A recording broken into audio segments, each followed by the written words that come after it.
আচ্ছা, মিস ভূত, আপনি যদি বলেন আপনি আহ, এই যে সেজেছেন, কেন এত সেজেছেন? আজকে আমার বিয়ে।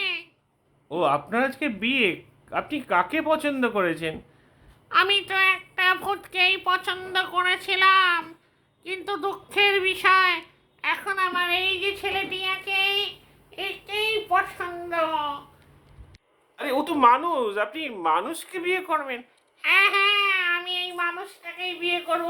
দেখেছেন তো ওর হাতে মালা, আমাকে গলায় মালা দে, মালা দে। গলায় মালা দে। ও, এই টি টি টি, মালা রে, মালা রে। আচ্ছা, আপনি তো এটা তো সেই দেবের সিনেমার গানটা গাইছেন। হ্যাঁ, ওই দেবে বলেছিল না, মালা রে, মালা রে। এ পিয়াসো, মালা দে, মালা দে, মালা দে, গলে দে। তাই তোমার মালা রে। তুই কি বিয়ে করবি না আমায়?